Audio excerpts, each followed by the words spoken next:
We are rolling. Good morning. Welcome back to the conversation. This is Midlife Crisis Activities. This is our lifestyles and pop culture webcast, our daily shout out to the world. I'm your host, Patrick Russell, and over there is my very vivacious producer, Veronica. Together we're here to lend our voices to the noise from a multi-generational perspective to help explain everything that's right and wrong in this world. Good morning, Veronica. Boy, you love putting my back to the wall with these topics. What are we talking about today? So for today, the question is, why did Veronica marry someone with kids? I have two daughters.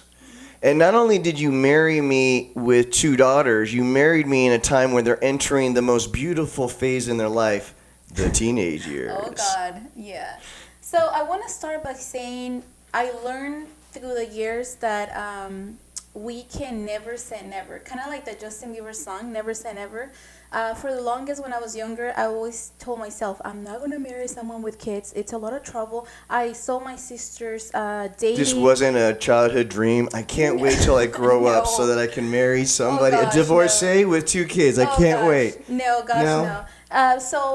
Once again, growing up, I saw my sisters dating men with kids, and I know it was a conflict between the ex-wife or the girlfriend and then the kids. So, you saw it firsthand. This wasn't just theoretical. You saw exactly the impact, the dynamics, the pros, the cons, the drama of trying to deal with somebody else who had a family before they met you. Definitely, yeah. And once again, I told myself I'm not going to marry nobody with kids. And then I came along. Actually, my dates, my boyfriends back then, they didn't have any kids that I knew.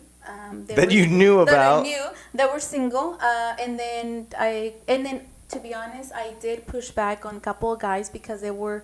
They had a previous family. It stopped you from pursuing a few relationships. After one or two dates, you got to know them, you got to realize how it was going to be, and it scared you off. But once again, just because I saw the relationship with mom and dad and the kids, and I'm like, this is not for me. Now, it's not the case all the time. That's a huge consideration, right? Probably you can date someone and understand that, they have a normal relationship and then you can move forward. But at the time, what I saw, it wasn't for me because I was going to be in the middle and then I didn't like that. So, so that's what I'm saying. Never say never because you never know. So I met you and I knew that you have two kids. And the first thing that I told you, I love how you treat your kids. I was going to bring this up. I was thinking about bringing this up if you didn't bring this up.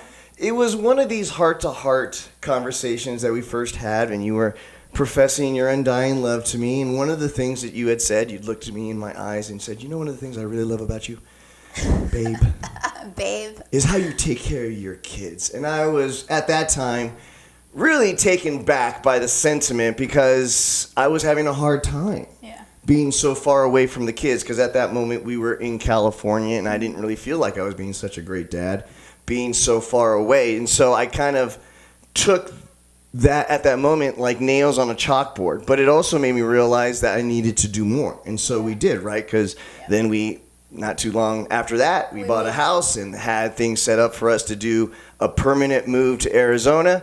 And then COVID-19 happened and accelerated our plans by a couple of years. And I think I'm not a mom yet, but you as a parent, you can probably feel that you don't do enough, which, it's obviously up to the person, but you have been always the dad that I know that you provide and that you try.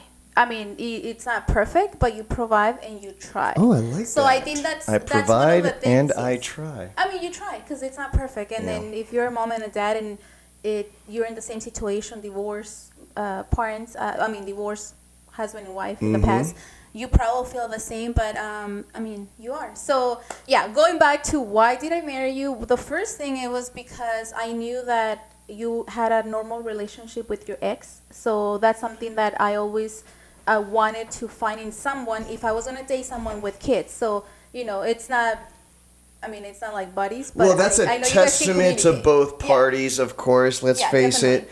Dealing with me on any level requires an enormous amount of patience and understanding. And so, of course, that is true. A lot of that comes from both sides willing to put our differences aside in the co-parenting effort to raise two mentally, emotionally, and physically strong kids. And so they've done a great job about that. And I, for the most part, stayed out of the way and made sure that I did what I could to support that effort. And I think it's been, so far, a reasonably successful co-parenting effort. And so, like you said, nothing's perfect. I do like that. I do try and I do provide. So that definitely fits. Yeah.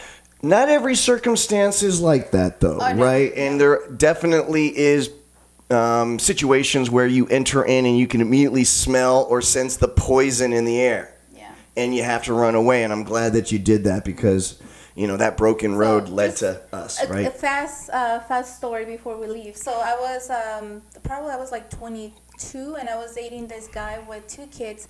And I remember going to the movies with him and then we were sitting down and the ex-wife called and screaming like, "Where are you?" In the middle of the movie. In the middle of the movie. Yeah. No, but we're actually going, like, walking inside, like, to walking the into theater, the auditorium, so, and then she just calls and goes off. And I can hear on the other side, and I'm like, this is not for me. This is not gonna work. So, you know, those. Boy, that was a red alarm going off, wasn't definitely. it? In fact, you should send her an edible arrangement. Thank you. Thank you. For saving me from that crazy relationship. So if I were to go back in life and ask again, would you marry someone with kids? I will definitely say yes, only if I knew that the relationship was healthy or was enough for me not to be stressed about it. Final note, putting you on the spot here. Oh, God. What was the thing about me that was able to break through that glass ceiling of not wanting to marry a person who already had kids? What was that one thing about me that you just couldn't say no to?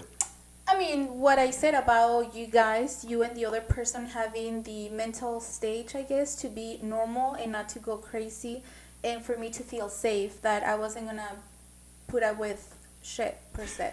Well, that was a nice answer. I was hoping you would say my ruggedly handsome good looks, but we'll go with that. That too. Guys, please don't just subscribe to this show, even though we will be doing this back and forth to show you how a power couple makes it work on a daily basis. But lend your voices to the show. It'll make it a whole lot more fun. Guys, no matter what comes your way today, no matter what challenges or obstacles you may face, you just need to remember one thing. Give them hell. Have a great day, guys. Take care.